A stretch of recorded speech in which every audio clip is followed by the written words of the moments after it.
C'est pour ça que je ne commente pas les statistiques Covid-19. J'explique en long, en large et en travers qu'elles sont bidons, puisque ce qu'on appelle Covid-19, c'est un enregistrement administratif. Donc, ce n'est pas de la science, c'est de l'administratif, hein, le Covid-19. C'est un type d'enregistrement qui est utilisé notamment à l'hôpital quand on veut vous mettre dans une case et dont l'hôpital a besoin pour se faire rembourser derrière. Donc, c'est vraiment de l'administratif, hein, c'est pas de la science, le Covid-19. Il y a d'autres statistiques sur lesquelles on peut travailler, notamment le nombre de décès, puisque une personne qui décède fait l'objet d'un enregistrement à l'état civil, notamment en France, et on a une certaine idée du fait que, oui, on a des bons enregistrements, et donc on peut se servir du nombre de décès. La population, en revanche, partout, c'est une estimation, et donc il faut avoir conscience que le nombre de personnes de tel âge dans tel pays, ça n'est qu'une estimation, donc on a un peu moins confiance là-dedans. Donc quand on fait des taux de mortalité, par exemple, donc nombre de décès ou enregistrement administratif à peu près sûr, même s'il y a des loupés, et que je divise par la population n'est qu'une estimation à peu près, donc on est prudent, on fait au mieux de ce qu'on peut. En revanche, j'explique dans le livre qu'il y a, même chez les décès, il y a l'interprétation, notamment sur les morts-nés. C'est-à-dire que pour avoir un enregistrement comme étant décédé, il faut que le bébé naisse, mais aussi un certain temps de vie, fasse un certain poids, et il y a un certain nombre de semaines de gestation de la mère, de façon à le déclarer vivant, puis décédé. Sinon, il n'y a pas de déclaration, c'est une fausse couche. Et là, on a vu dans la crise, il y a des témoignages, Christian Perron le raconte souvent, quand il a commencé à y avoir une hécatombe de bébés post-naissance, je le montre dans le livre, qu'il y a un pic de décès colossal. Je crois que c'est juin 2021, donc juste après mai 2021, qui est la campagne de vaccination des femmes enceintes. Juste derrière, il y a un pic de décès, donc ça veut dire que les bébés arrivent trop tôt et meurt parce que la mère a été rendue malade à cause du vaccin, ça se voit statistiquement. Et derrière, il y a des ordres qui ont été donnés, et Christian Perron le raconte, de dire surtout arrêtez d'enregistrer les bébés qui naissent comme étant vivants puis décédés. Vous les mettez tous en fausse couche ou en mort-né. Comme ça, plus de statistiques. Et on compte plus les décès. Et là, vous pouvez voir en effet le nombre de naissances s'effondrer. Est-ce que le nombre de naissances s'effondre ou est-ce qu'il y a moins de naissances peut-être, mais aussi des fausses couches qui ne sont pas comptées. C'est une question, mais vu qu'on n'a pas de traces statistiques, on ne sait pas. Donc là, je le détaille un peu dans le livre pour montrer qu'en statistique, on est toujours dépendant de la définition donnée. Hein. Donc on joue avec les définitions du mort-né, du vivant, de façon à ne pas compter, et de la qualité du comptage. Hein. Quels sont les moyens mis en œuvre pour réussir à compter correctement les choses. Et si on n'est pas vraiment sûr de ces deux aspects-là, on ne peut rien faire. Voilà. C'est pour ça que toutes les statistiques Covid-19 sont bidons, parce que c'est pas sérieux, c'est pas fait dans les règles de ce qu'est normalement une enquête, il n'y a pas de définition pérenne, il n'y a même pas de définition de ce que c'est que le Covid-19, donc il ne faut pas s'en servir. Et même sur les choses sûres, comme normalement ce qu'est un décès, on voit qu'il faut être méfiant. En fait, il n'y a quasiment aucun pays qui fait l'effort. Il y a seulement, je ne sais plus si je l'ai mis dans le livre, mais il y a l'Angleterre qui, à un moment, a sorti les statistiques de décès selon le statut vaccinal, et qui montre nettement qu'il y a trop de décès chez les vaccinés. En fait, personne ne veut faire l'exercice, ils en ont une trouille bleue, parce que quand ils font l'exercice, ils voient bien que non, ce sont les vaccinés qui meurent plus. Ce qui pose un problème quand il y a une terrible virus qui circule et que le vaccin est sûr et efficace, c'est pas tout à fait normal que ce soit les vaccinés qui meurent le plus. Hein. Donc voilà, on a essayé de plein de manières différentes auprès de la CADA, auprès de la ministre de la Santé, par des recours juridiques, etc. On s'est toujours pris des non, on vous le donnera pas. Et même la CADA a donné raison au ministère de la Santé en disant oui, ils vont pas vous donner les chiffres, c'est beaucoup trop coûteux en temps. C'est pas coûteux en temps. On a dépensé, je ne sais pas combien de milliards pour acheter des vaccins, combien de milliards pour acheter des tests à la con, et ils ne peuvent pas nous trouver deux fonctionnaires, des statisticiens du ministère de la Santé pour se pencher sur les chiffres, pendant 6 mois, parce que tous les chiffres sont forcément sur les statistiques de l'assurance maladie. Hein. Quand on a BIP pour se faire son vaccin, pour que le vaccin soit gratuit, on a le code, le BIP de la personne, donc on a son numéro de sécurité sociale. Et puis quand on aura une déclaration de décès, on sera aussi déclaré sur Amélie. Donc il y a juste à rapprocher les deux. Hein. Voilà, on regarde tous les décès, on regarde qui était vacciné, qui n'était pas vacciné, et puis on fait des stats. Ça demande un peu d'expertise quand même, parce qu'au sein de la sécurité sociale française, de l'assurance maladie, il y a quelque chose comme 7 millions de gens en trop, hein, c'est-à-dire de gens enregistrés qui n'existent pas. Voilà, donc ça demande, quand on fait des statistiques, d'essayer d'extraire des populations comparables de façon à pas comparer n'importe qui. Oui, parce qu'en France, pour avoir un numéro de sécurité sociale, il suffit de donner la carte d'identité de son pays. Donc quand on vient ou même quand on vient de n'importe où, mais que pour un petit bicheton, on obtient une carte d'identité d'un je sais pas quel pays africain, on peut assez facilement obtenir des doublons de sécurité sociale, voilà, pour différentes raisons. Bon, une des raisons, ça pourrait être notamment d'avoir un copain bien placé, médecin, qui va pouvoir palper à chaque fois qu'il a un nouveau client qui va venir biper sa carte de sécu. Mais il y a plein de fraudes imaginables possibles avec de multiples cartes de sécurité sociale, quoi. Voilà. Faut pas dire que c'est immédiat. Il y a bien une base de données qui existe, mais si j'étais statisticien là-bas, ça me prendrait un peu de temps de réussir à sortir des chiffres en me disant, voilà, là, je suis à peu près sûr de moi, on compare des trucs comparables. Ça ne coûterait pas des milliards, hein. Ça coûterait, allez, je mets 2 personnes pendant 6 mois, voilà, même 2 cadres supérieurs pendant 6 mois, ça vaudrait peut-être le coup, hein, vu l'investissement que ça a coûté. Alors moi, ce que j'ai fait, c'est que je me suis pas occupé de ces études-là. Moi, on m'a pas donné le statut vaccinal des décédés. Donc moi, j'ai d'un côté le nombre de vaccins distribués dans la population, par pays, par tranche d'âge, et de l'autre côté, j'ai les morts de tout pays. Par pays et par tranche d'âge. Et j'ai remarqué que j'ai une corrélation parfaite entre les deux, hein. Je lance un type de vaccination, derrière j'ai une hausse de décès. Alors on peut m'expliquer, bah oui, mais à chaque fois que je lance une vaccination, c'est les non-vaccinés qui meurent. Alors là, il faut quand même faire un exercice intéressant pour se demander comment c'est possible.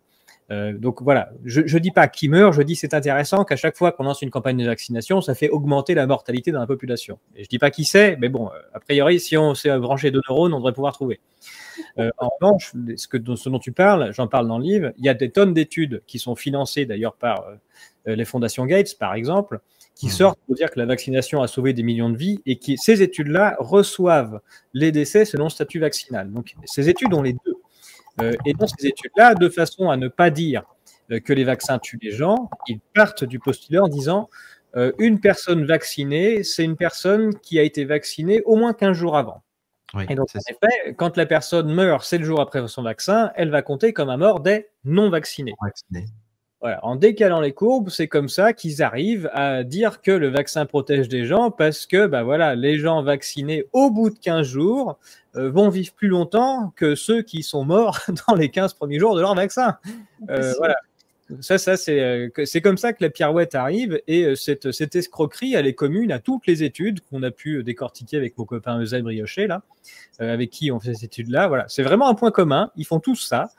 Et ce qui est dommage en plus, c'est qu'il y a un tas de sites, on va dire, complotistes ou résistants, peu importe, qui critiquent les études qui disent que la vaccination sauve des vies, mais ils n'arrivent pas à voir ce point-là. Donc ils critiquent d'autres choses dans les méthodes, mais ils voient pas ça, alors que l'escroquerie majeure, c'est ça. Oui. Et elle est toute simple, et elle est toute simple, et elle suffit pas, parce qu'ils en rajoutent encore des caisses. Donc je détaille dans le livre tous les procédés qu'ils ont de façon à noyer le poisson, mais juste ça c'est énorme comme escroquerie. D'ailleurs, ça devrait suffire normalement. En plus du statut vaccinal, on leur avait dit, on veut les décès selon le statut vaccinal, hein, les statistiques, pas le nom des gens, hein, mais les statistiques, et on voulait aussi cette étude, c'est-à-dire, voilà, j'avais demandé à Laurent de le rajouter, qui était le delta, le délai qu'il y a entre la vaccination et le décès. Voilà, si la vaccination n'a pas de rapport avec le décès, on devrait avoir normalement une espèce de courbe lisse. C'est ça, exactement. Avec le même proportion, quelle que soit la date. Et alors que si jamais il y a un impact, on allait voir un pic de décès. Voilà, après tel jour après la vaccination, on aurait vraiment vu un pic. Et ça aurait été le signe qu'il y avait bien un rapport entre les deux. Bon, de toute façon, ils nous ont rien donné du tout. Donc, voilà. Mais on avait en effet prévu de regarder ces statistiques-là.